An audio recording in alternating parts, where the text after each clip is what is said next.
नमस्कार दोस्तों, जय माँ भारती फाउंडेशन के ऑनलाइन पोर्टल पर आपका हार्दिक स्वागत है।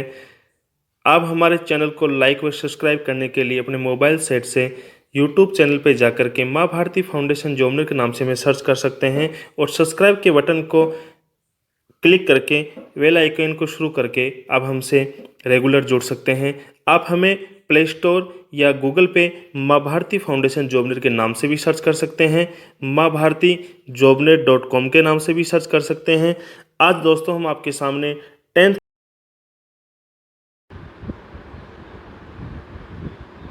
माँ भारती के ऑनलाइन पोर्टल पर आपका हार्दिक स्वागत है। दोस्तों, हम 10th क्लास के एक नए चैप्टर के बारे में स्टडी करते हैं, उत्सर्जन तंत्र। सेकंड चैप्टर में एक नेक्स्ट टॉपिक उत्सर्जन तंत्र। इससे पहले वाले लेक्चर में अपन ने पढ़ा था हार्ट वाला, उसके बाद में रेस्पिरेशन सिस्टम वाला। आज हम नेक्स्ट टॉपिक स्टार्ट करते हैं, रेस्पिरेटरी सिस्टम या उत्सर्जन तंत्र। उत्सर्जन तंत्र में हम पढ़ते हैं कि जो मनुष्य अपने द्वारा शरीर से जो भी हानिकारक पदार्थ बढ़ते हैं, जो भी तरल रूप में बनते हैं, उनको शरीर से कैसे बाहर निकालते हैं, उसके बारे में डिटेल स्टडी करेंगे।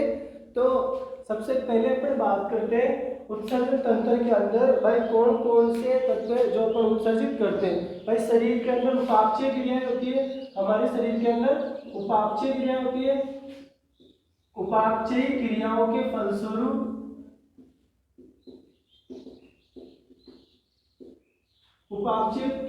फलस्वरूप हमारे शरीर के अंदर कुछ अवशिष्ट या कुछ विषैले पदार्थ बनते हैं, विषैले तरल पदार्थ बनते हैं।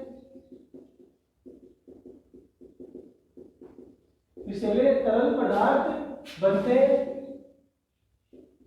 इनको क्या हमारे शरीर से बाहर उत्सर्जन करने की आवश्यकता होती है। हमारे शरीर से बाहर उत्सर्जित करने की आवश्यकता होती है। ये जो विषैले पदार्थ होते हैं वो नाइट्रोजन युक्त होते हैं।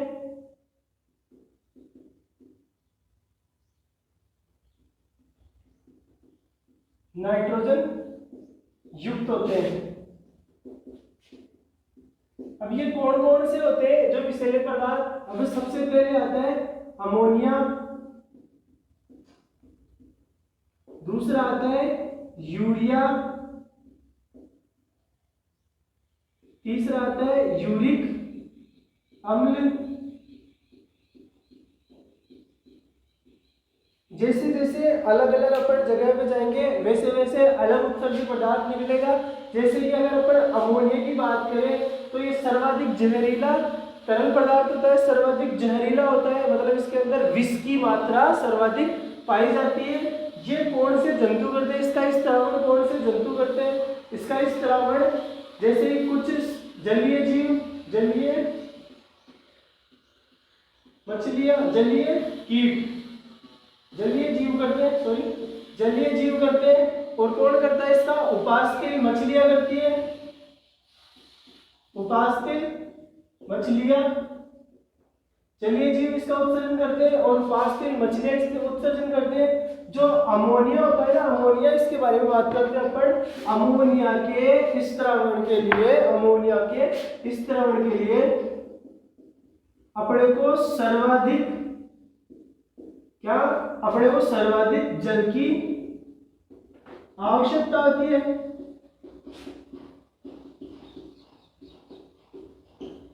भाई अमोनिया का स्त्रावण करवाना है तो सराउंडिंग के अंदर सबसे ज्यादा अपने पास पानी होना चाहिए, तभी अपन अमोनिया का उत्सर्जन कर सकते हैं। जैसे कि ये जलीय जीव है, उपास्थि मछलियां होती है।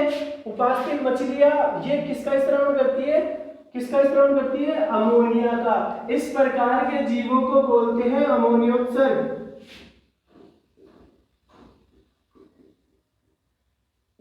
अमोनियोत्सर्ग, अमोनियोत्सर्ग का मतलब होता है अमोनिया को शरीर के द्वारा सामान्य विसरण के माध्यम से, शरीर के द्वारा सामान्य विसरण के माध्यम से बाहर निकालना। अब ये सामान्य माध्यम से बाहर तो निकाल दिए, अब बाहर कैसे कैसे निकालेंगे, किन सहायक अंगों के द्वारा निकालेंगे? ये निकालते हैं अपन, इसकी बात करते हैं किन के द्वारा निकाले जाते हैं, इसके बारे में आपको बताता हूं मैं। जो अपन बाहर निकालते हैं इसको किस हिसाब से निकालते हैं, जैसे कि गिल्स आते हैं, गलफड़े, गलफड़े के द्वारा की सहायता से और सामान्य विसरण की सहायता से अपन निकालते हैं। जो अमोनिया होता है वो सर्वाधिक विषता होता है, सर्वाधिक जहरीला होता है। अमोनिया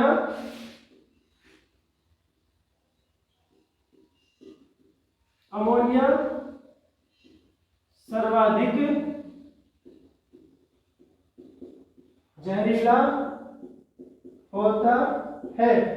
ये वाले अमोनिया के बारे में बात होगी। अब अपन आगे मूव करते हैं, मतलब ये अपन बता रहे हैं जो शरीर के द्वारा जो तरल पदार्थ बाहर निकाले जाते हैं उनके आधार पर सबसे पहला जो निकाला जाता है वो किनके द्वारा, उपास्थि मछलियों के द्वारा, जलीय जीवों के द्वारा। वो कौन सा उत्सर्जित पदार्थ है, जो यूरिन निकालते हैं वो कौन सा यूरिन करते हैं, अमोनिया। ऐसे प्रकार के जीवों को बोलते हैं अमोनियोत्सर्ग जीव। अमोनियोत्सर्ग जीव के अंदर कौन कौन से आते हैं, जो जलीय मछलियां, उपास्थि मछलियां आदि। ये अमोनिया होता है वो सर्वाधिक जहरीला होता है, सर्वाधिक जहरीला होता है। सारे के सारे जो उत्सर्जित पदार्थ होते हैं ये नाइट्रोजन युक्त होते हैं। कैसे युक्त होते हैं, नाइट्रोजन युक्त होते हैं। इसके बाद में अपन चर्चा करते हैं यूरिक अम्ल की।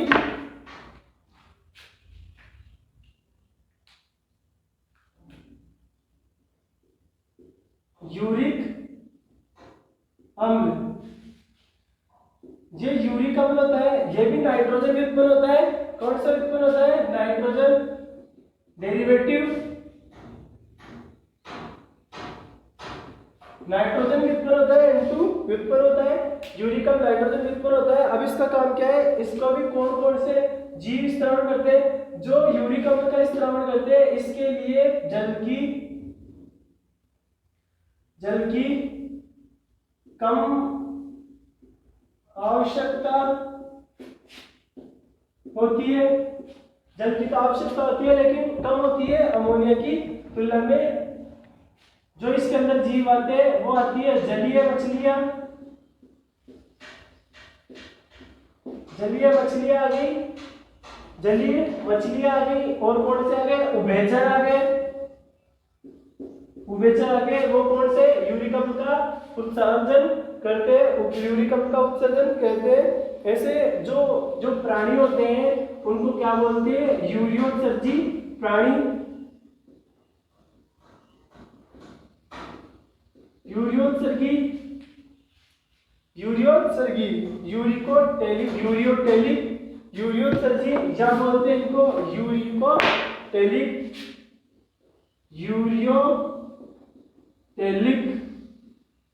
दूसरे आते हैं यूरिकोटेलिक प्राणी,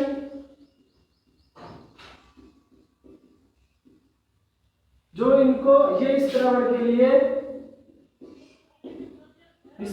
लिए जल की कम आवश्यकता होती है।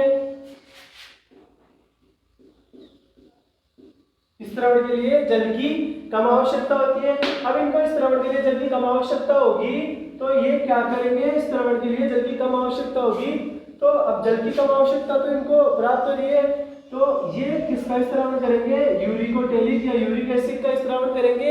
एक पेस्ट के रूप में स्त्रावण करते हैं। किसके रूप में, पेस्ट के रूप में। इसके एग्जाम्पल है कौन कौन से आते हैं, जैसे कि पक्षी आ गए, सरीसृप आ गए, पक्षी, सरीसृप आदि।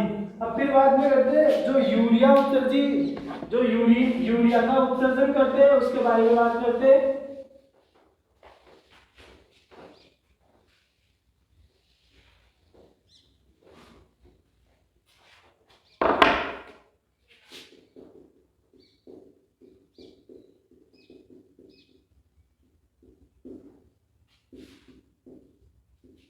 जो यूरिया का उत्सर्जन करते हैं उसके बारे में बात करते हैं कि यूरिया का उत्सर्जन कौन कौन सा करते हैं, स्तनधारी। इनको क्या, जिसका उत्सर्जन करने के लिए जल की मिनिमम रिक्वायरमेंट रहती है,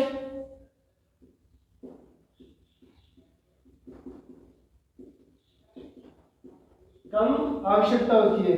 अब इनको जल की जो कम रिक्वायरमेंट क्या होती है, मिनिमम होती है। अब अपन बात करते हैं जो मानव द्वारा उत्सर्जित। अब यूरिन का कैसे यूरिनेशन होता है, कैसे यूरिन का निर्माण होता है, मानव के बारे में पढ़ते हैं भाई। मानव में उत्सर्जन तंत्र, भाई मूत्र के निर्माण की प्रक्रिया कैसे होती है, यूरिन का निर्माण कैसे होता है, ह्यूमन बॉडी के अंदर यूरिन कैसे बढ़ता है। अब ह्यूमन बॉडी में यूरिन कैसे बढ़ते हैं उसके बारे में अपन चर्चा करते हैं।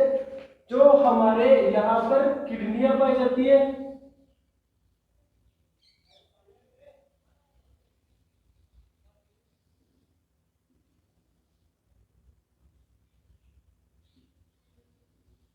यह है मूत्र वाहिनी, यहां पर पाया जाता है मूत्राशय, फर्दर पाया जाता है मूत्राशय के बाद में मूत्र मार्ग, मूत्र मार्ग,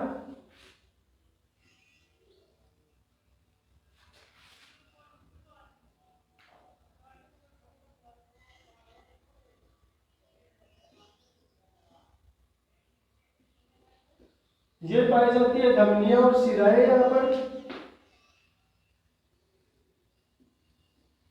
इस वाले भाग को बोलते हैं हाइलम,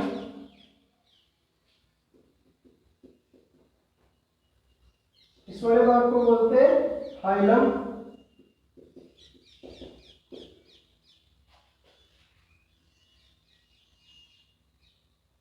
यहां पर पिरामिड पाए जाते हैं, इन पिरामिडों के अंदर हेलने के लूप पाए जाते हैं।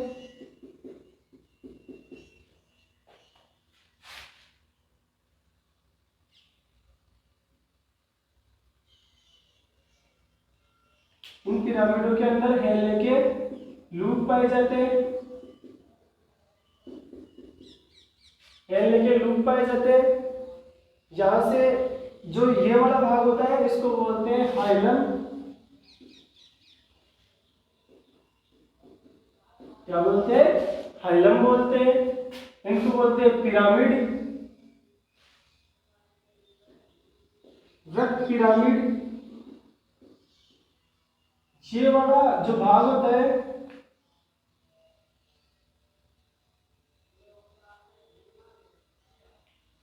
इसको बोलते हैं कोर्टिकल रीजन, वलकुट यहां पर पाए जाते हैं। वर्तनी के स्तंभ उस वाली तरफ बनाएगा मैं।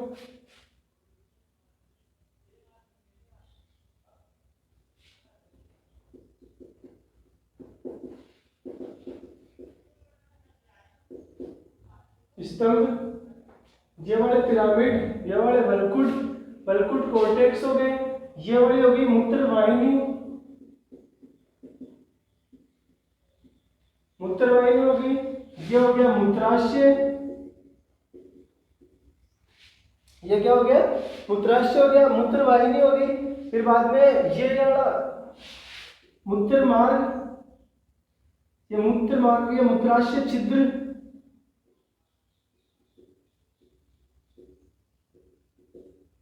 ये वाला फर्दर मूत्र मार्ग हो गया, ये वाला मूत्र मार्ग हो गया। अब देखो इसके अंदर एक जोड़ी किडनी पाई जाती है, जो अपने उत्सर्जन तंत्र के अंदर जो यूरिन का कैसे यूरिन का निर्माण होता है। एक जोड़ी तो क्या हो जाती है, किडनी, और एक जोड़ी मूत्र नलिका,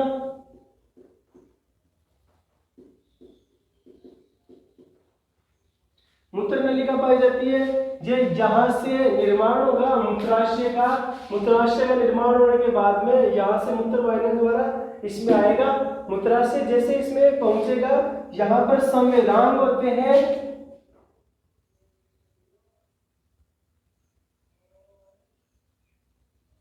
यहां पर संवेदांग में क्या होगा, ये पाए जाते हैं संवेदांग।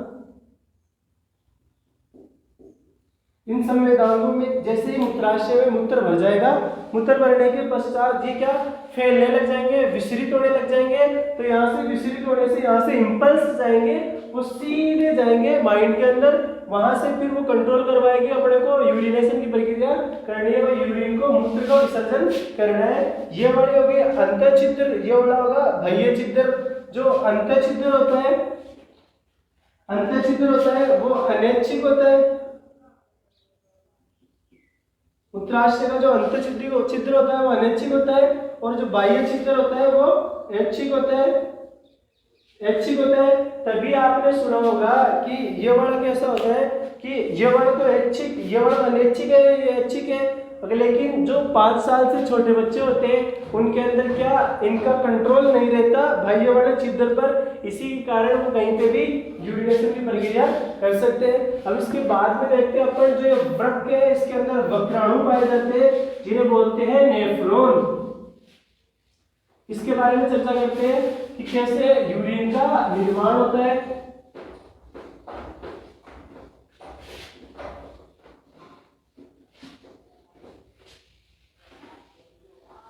यूरिन का निर्माण कैसे होता है कि अपन ने देखा अभी किडनी की बात कर रहे थे, किडनी देखी थी, उसके अंदर वक्राणु पाए जाते हैं।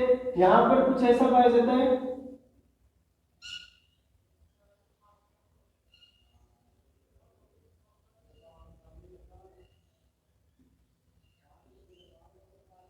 जब मैं हेनले की बात कर रहा हूं,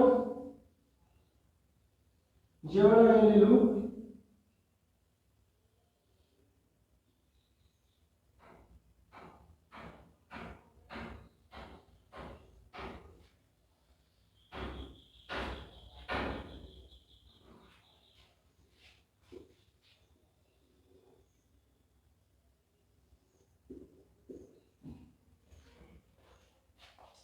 यहां पर निकलती है एक अभिवाही धमनिका और एक अपवाही धमनिका।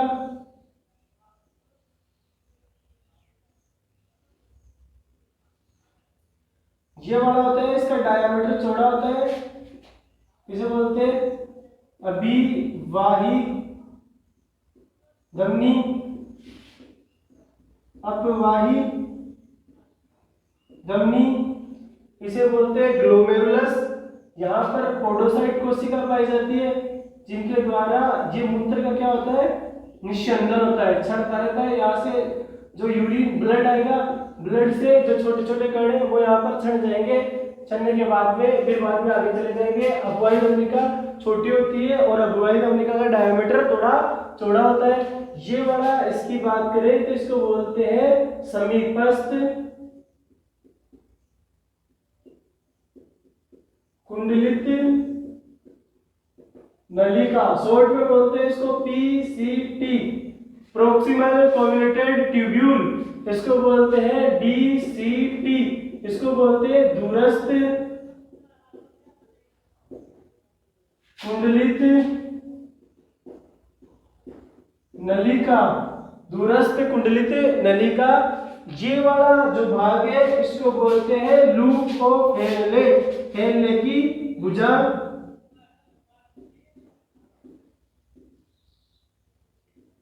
हेनले की भुजा बोलते हैं, इस वाले भाग को बोलते हैं हेनले की भुजा, जो यहाँ से स्टार्ट होती है और यहाँ पे कंप्लीट होती है। ये वाली आरोही भुजा इसकी, आरोही भुजा। ये वाली कौन सी अवरोही, सॉरी ये वाली अवरोही भुजा होती है, अवरोही भुजा। ये वाली आरोही भुजा।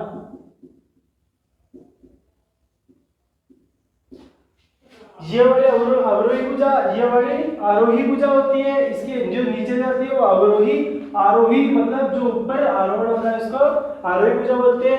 जहां से स्टार्ट होती है संग्राहक नलिका,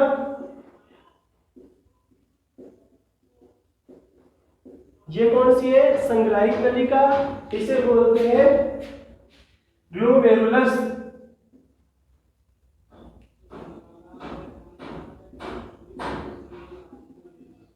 ग्लोमेरुलस बोलते हैं। ग्लोमेरुलस भाग के अंदर जैसे जैसे यहाँ पर NH3 जैसे कि अमोनिया आ गया, HCO3 माइनस, ऐसे यहाँ से ब्लड से कहाँ पे चला गया, इस PCT में चला गया, यहाँ से NH3 वापिस निकल गया, HCO3 माइनस कुछ आयनों का ऐसे सांद्रण होने के पश्चात ये हमारे इसके अंदर संग्राहक नलिका में चला जाता है। पूरे मूत्र का निर्माण होकर संग्राहक नलिका में जाने के पश्चात जो यहाँ पर जो हेनले लूप की बात करें तो यहाँ पर सांद्रता होती है 1200, कितनी होती है 1200। यहाँ पर सांद्रता कितनी होती है 1200 सांद्रता होती है। जैसे जैसे नीचे की तरफ जाएंगे तो ये मूत्र कैसा होता जाएगा, सांद्र होता जाएगा। सांद्र के बाद में इसमें H2O कुछ मिलते जाएंगे। ये वाली भुजा H2O के लिए मतलब जल के लिए अपारगम्य होती है और ये वाली भुजा H2O के लिए पारगम्य होती है, पारगम्य होती है।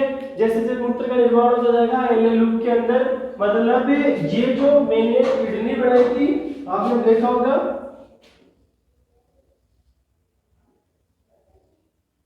इसके अंदर जो पिरामिड बनाए थे मैंने, इन पिरामिडों के अंदर ये जो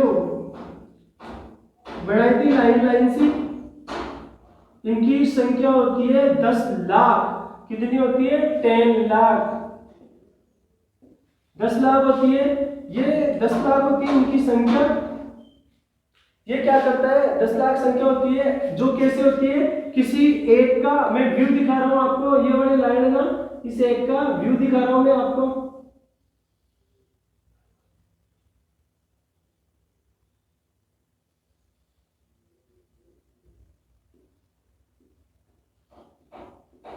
जो आपको दिख रहा है ये केवल एक हेनले लूप। जैसी जैसी ये संरचना है वैसी वैसी इस किडनी के अंदर कितनी पाई जाती है 10 लाख 10 लाख पाई जाती है। जैसे इसका अपने हमारे शरीर के अंदर जो मूत्र का निस्यंदन होता है, जो निस्यंदन होता है कितनी बार, लगभग 99% बार ये क्या हमारा जो ब्लड है यहाँ से छन जाता है। छनने के बाद में जो बच गया अपशिष्ट पदार्थ उसको लेकर जाएगा संग्राहक नलिका में। संग्राहक नलिका क्या करती है, ये संग्राहक नलिका मूत्र को लेके जाती है। फिर मूत्राशय में यहाँ पर आ जाएगा मूत्र, यहाँ पे पाई जाती है संग्राहक नलिका। फिर यहाँ से निकलती है मूत्र वाहिनी, वो कहाँ लेकर जाएगी मूत्राशय तक। मूत्राशय से फिर बाद में हमारा जो मूत्र है वो मूत्राशय के जो वहां पे संवेदन पाए जाते हैं उनमें खिंचाव उत्पन्न होगा। खिंचाव उत्पन्न होने के कारण उनमें क्या होगा, एक ऐच्छिक संकेत जाएगा हमारे माइंड के पास। वो संकेत जाएगा, वो संकेत सीधा लेकर आएगा अपने यूरिनेशन की प्रक्रिया को बताएगा। फिर बाद में अपन यूरिन को बाहर मूत्र का त्याग कर देगा, मूत्र विसर्जन कर देंगे। इसे बोलते हैं मिच्चुरेशन। मूत्र विसर्जन की प्रक्रिया को क्या बोलते हैं मिच्चुरेशन। यहाँ से जैसे जैसे एक मैंने किसकी एक पूरे एक पास की संरचना बनाई है हेनले लूप की, जो उस पिरामिड में पाया जाता है ना। ठीक, ये वाला हो गया हमारा उत्सर्जन तंत्र। उत्सर्जन तंत्र के अंदर अपन मूत्र निर्माण की प्रक्रिया को पढ़ लिए। मूत्र निर्माण की प्रक्रिया कैसे कैसे मूत्र का निर्माण होता है मैं आपको दोबारा बताता हूँ, एक बार रिकैप करवा देता हूँ आपको कि यहाँ पर जो अभिवाही धमनी है, अभिवाही धमनी और अपवाही धमनी, देखो इसका डायामीटर थोड़ा क्या है चौड़ा, इसका डायमीटर थोड़ा चौड़ा है। अब यहाँ से ये क्या आएगा ब्लड आएगा। ब्लड आने के पश्चात यहाँ पे इकट्ठा होगा और बाहर निकलने में देरी हो जाएगी। तो यहाँ से प्रेशर से ब्लड बाहर निकलेगा। एक का डायमीटर चौड़ा है, एक का डायमीटर कम है, मतलब एक की चौड़ाई ज्यादा है, एक की चौड़ाई क्या है कम है। तो यहाँ से प्रेशर बढ़ जाएगा तो कुछ चीजें लिपिड को छोड़कर जो अधिकतर चीजें यहाँ पर क्या है ब्लड से छन जाएगी। ये छनने लगेगी है सेम टू सेम वैसे। तो यहाँ से निस्यंदित हो जाएगी। निस्यंदित होने के पश्चात कुछ भी जो ब्लड के अंदर इलेक्ट्रोलाइट्स है वो ऐसे आते रहेंगे। अगर अमोनिया है तो बाहर निकल जाएगा, NH3 CO3 माइनस कुछ भी। जैसे जैसे अपन हेनले लूप की भुजा NOH लूप ऑफ हेनले की तरफ बढ़ेंगे, यहाँ पर सांद्रता 500 600 1200 बढ़ती चली जाएगी। मतलब यहाँ से जल का निष्कासन होता चला जाएगा। मतलब ये वाली जो अवरोही भुजा है हेनले लूप की, अवरोही भुजा वो OH2O पानी के लिए अपारगम्य होती है। जैसे जैसे अपारगम्य होती रहती है तो यहाँ से जल क्या रहता है बाहर निकलने लगता है और यहाँ की सांद्रता बढ़ जाती है। फिर बाद में ऊपर ये वाली जो आरोही भुजा होती है वो क्या होती है इसके लिए पारगम्य होती है। किसके लिए पानी के लिए। तो यहाँ से इसकी तरलता बढ़ती जाती है। तरलता बढ़ने के बाद में जो इलेक्ट्रोलाइट्स अपने को महत्वपूर्ण है वो वापस रिकैप हो जाएंगे और जो बचा हुआ अपशिष्ट पदार्थ है वो सीधा संग्राहक नलिका में चला जाएगा। अब संग्राहक नलिका में जैसे गया वो सीधा आएगा यहाँ पर कोर्टिकल वाले रीजन में। कोर्टिकल वाले रीजन से फिर वो सीधा जाएगा मूत्र वाहिनिका के द्वारा, जो पिछले वाले डायग्राम में देखा आपने मूत्राशय के अंदर, मूत्राशय में वहां पर संवेदन पाए जाते हैं। वो संवेदन कैसे, जैसे यहाँ पे संवेदन पाए जाते हैं, जैसे जैसे फैलेंगे मूत्राशय स्टोर होगा, फिर क्या ये ऐच्छिक संवेदना उत्पन्न करेंगे। जो इसके अंदर पहला ओपनिंग होता है, पहला छिद्र होता है, वो कैसा होता है, अनैच्छिक होता है। नेक्स्ट ओपनिंग होता है जो मूत्राशय में पाया जाता है, अपने पेनिस में मूत्राशय में पाया जाता है, वो कैसा होता है, ऐच्छिक होता है। उसका कंट्रोल अपन कर सकते हैं, लेकिन उसका कंट्रोल नहीं कर सकते। तो फिर बात आती है कि 5 साल से कम वाले जो लड़के होते हैं, बच्चे होते हैं, छोटे बच्चे, उनके अंदर ये वाला इनका ऐच्छिक नियंत्रण नहीं होता, तभी वो कहीं पे भी मूत्र विसर्जन की क्रिया कर देते हैं। ये वाला उत्सर्जन का तंत्र आई होप कि आपको समझ में आ गया होगा। तो अब कल वाले लेक्चर के अंदर इसके अगले वाले नेक्स्ट टॉपिक के बारे में बात करते हैं। तब तक के लिए धन्यवाद।